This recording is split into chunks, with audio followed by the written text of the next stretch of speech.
Okay, everyone, I got a fun little video for you guys today. See, recently I've been asking a lot of people, what kind of videos do you want me to make? What kind of content do you want to learn? This is not one of them. Actually, I was on a webinar the other night, and I saw this guru recommending to buy an option in a specific stock. While the numbers look great after the fact, one of the problems is sometimes, and in this case of this biotech stock, a trader would have had to take in a substantial loss just to enter the position. So we're going to show you guys in the video, although there are times when you might think a stock is going to go straight up or straight down, you might lose up to $1,500 or have to take up to a $1,500 loss just to enter the position. There are only so many things you can control in the stock market. This is one of them. You guys got to learn this. Check it out. I'll see you guys inside the computer. Okay, everyone, we're inside the computer, and like I mentioned before, we're asking the question, how expensive can trading the wrong options be? Be surprising to a lot of people, or maybe not. They can actually be quite expensive. So, the most important thing to look for to try to avoid this whole issue, right, is massive participation, okay? When it comes down to it, at the end of the day, we want to trade options where there is the most amount of participation, right? And the reason we say that is because the more participation in a stock's options, the better price we're going to get, right? Because there's competition for those orders. And we're going to get filled on our orders where there's competition in the shortest amount of time because there is demand for those options. I cannot figure out for the life of me how this getting a better price in a shorter amount of time is a bad thing. Those are only good things. Now, what are the two things we look at to determine the level of participation in a stock's options? Well, the first thing is we look for options contract, where the difference between the bid and the ask is no greater than 7 cents wide. So if we see an option where the difference between the bid, which is the most amount of money somebody is willing to buy for, and the ask, the lowest amount of money somebody is willing to sell for, is no greater than 7 cents wide, right? That's the first thing we look for. And the second thing we look for, a stock whose options trade at a total volume of a few thousand contracts a day. Now, if we see those two things, we know there is sufficient amount of participation so that in trading those options, it will not be an expensive endeavor for us. Now, there was recently a trading service that recommended putting on a position in ESPR, Esperion Therapeutics. I don't know what that is. I never even heard of the stock, but when I went to do my homework, I wanted to figure out if it would be expensive to trade those options or not. So again, we look for the two things. Number one, options contracts where the difference between the bid and the ask were no greater than 7 cents wide. So what we can see here in the monthly expiration cycle, expiring 41 days from when we're actually recording this video, if we look at that $35 strike, the $40 strike, and the $45 strike, which we know them being roughly the at-the-money strikes. At-the-money strikes are the options where the strike price, right, strike price, this column, is closest to the price of the stock.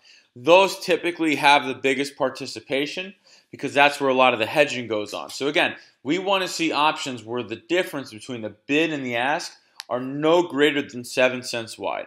So we see here on the 35 strike, we have a 60-cent wide difference between the bid and the ask. On the $40 strike, we see a 27-ish cent difference between the bid and the ask. On the $45 strike, we see a 32, 33 cent difference between the bid and the ask, okay? As I can see, and I know you guys can, that is drastically larger than 7 cents wide, okay? That is absolutely no-go. Now, again, like you guys remember, the second thing we look for is a stock whose options, the total volume in options, are a few thousand contracts for the day. Here we can see just a few hundred. So in terms of what we look at to see if an option is going to be expensive for us or not, this is definitely something that would be expensive. Now, let's take an example of the highest contract, the highest trade, the highest single trade traded on June 8th, 2018. So we can see up here, there were 20 contracts traded at $1.70 The bid at the time was $1.45 and the ask at the time was $2.45, right?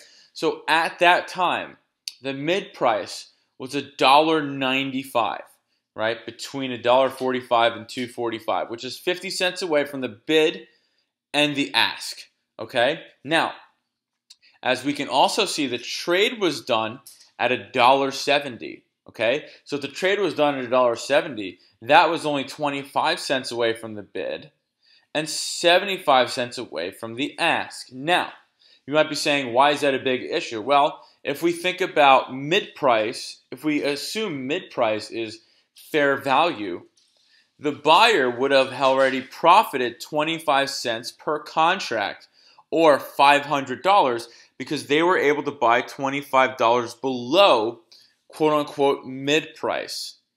And because of that, they'll already be a $500 winner. Now, if we were the seller of this, okay, we are already a loser of 75 cents per contract, okay, because we have to pay 75 cents away, right? So the way to think about that is just to be the seller of this position, just to be the seller, we would have to pay 75 cents times 20, or $1,500.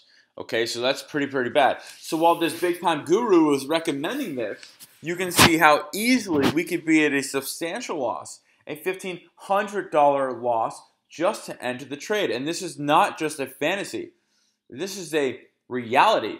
This is an absolute reality.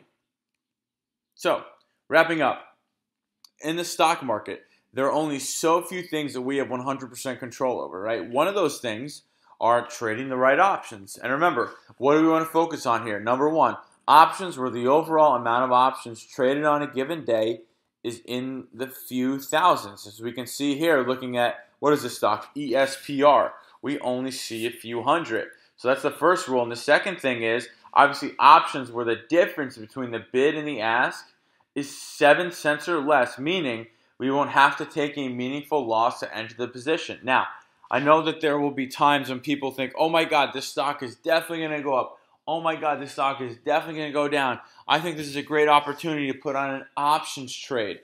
Remember, no matter how great the opportunity is, we never want to take a loss just to enter the position. If you guys stick with that, you'll stay in the game for as long as possible. I'll see you guys in the next video.